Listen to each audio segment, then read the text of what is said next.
welcome to the Static Society podcast. In today's video, we're going to be talking about the various subcultures in the Irish car scene. If you like the content you're watching, feel free to drop us a like on Instagram at Static Society Dublin, or join us on our new Facebook page by the same name. Thank you and enjoy. Agri-spec is an automotive subculture in the Irish car scene, predominantly populated with farmers and those living in rural areas. This subculture is defined by diesel engines and incredibly low cars.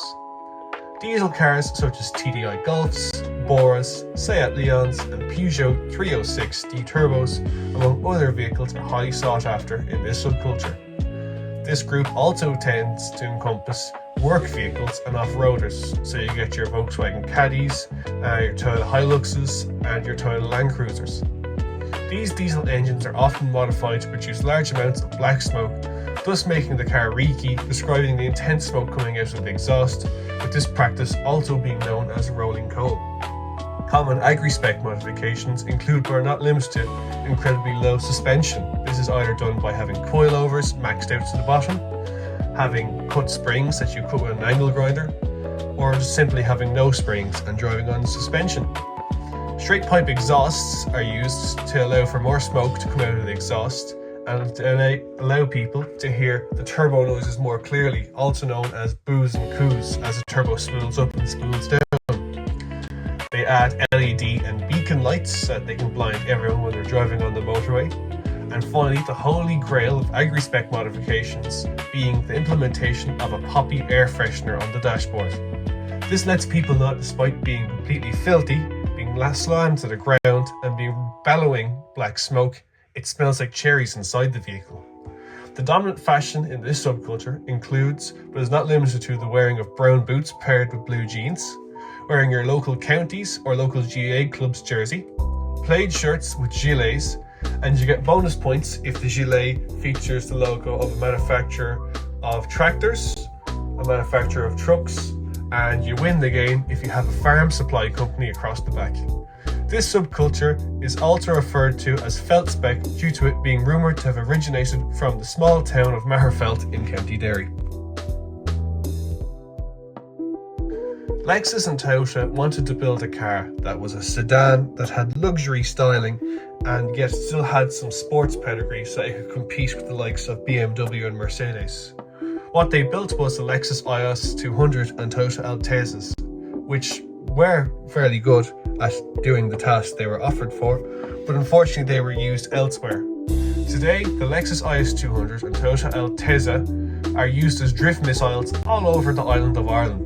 Due in part to their rugged Japanese engines, rear-wheel drive layout and overall lightness, they were ultimately slated to become drift missiles in both rural and urban Ireland, as opposed to the limos that they were supposed to be used for. These cars take part in an activity known as rings lad, which includes the car doing donuts and or sliding around a desired area, such as an empty crossroads, industrial estates, concrete slabs, or even your local Supermax car park past a certain hour. Common modifications for this subculture include welding or replacing the differential with a limited slip differential so that the car's wheels lock, allowing for it to spin better, lowered suspension, dark tints, and the loudest exhaust imaginable. And finally, to set it all off, you get yourself a set of interchangeable rear tyres so that you can do burnouts in 1 minute, pull in, swap the rear wheels out, and have your alloys back on so you can drop your granny to mass. This car subculture is very prominent during the Donegal rally, with some of these farmers renting go-kart tracks and concrete slabs to the subculture's members in order to give them a place to do rings and burnouts to their heart's content during the Donegal rally weekend. After watching an IS 200 owner make a mistake and end up halfway through either a ditch or your local super value, you may wonder to yourself, I wonder if there's a way to do that exact same stuff, albeit for a lot more money. To which your mate with a BMW will tell you, of course there is. The versatility of BMW's lineup throughout their history have produced some of the world's best drift cars, with the likes of their BMW E36 BMW being used in highly competitive scenes when it comes to drifting. These BMW enthusiasts are either halfway into or halfway through their financial ruin, yet could not be happier. This subculture also uses welded and limited slip differentials to help their cars spin, as well as pumping vast sums of money into their engines to keep them alive. When this subculture isn't driving 80 km an hour over the speed limit and is flashing you to get out of their way, they are competing with IS 200 drivers drifting motorways and drifting slabs. These enthusiasts like to lower their cars. They have wide sets of wheels on their cars. They have tints so dark it looks like you're looking into a black hole. And finally, a loud exhaust to match to show people that what you've been spending your money on can be loud. Even wealthy agri-spec enthusiasts can join in the fun as a result of BMW's diesel lineups, which are surprisingly quick and smoky despite their weight. The final group we will talk about in today's video is none other than that of JDM enthusiasts. JDM enthusiasts are a subculture obsessed with everything and anything that comes from the Asian island of Japan. And who would blame them? Over the years, Japan have created some pieces of automotive art with the likes of the Silvia, the Skyline, the Celica, and even the Civic lineups. What people forget, however, is the fact that JDM refers to the Japanese domestic market, which means that these Japanese cars were never intended to come to Ireland or be imported. As a result of the Japanese not being able to foreshadow their cars being imported in mass to the rainy island of Ireland, the best JDM cars suffer with a lot of rust, as the climate mixed with the thin coats of paint result in a lot of rust on these beautiful cars. The average JDM enthusiast can be a polarizing figure depending on what they drive.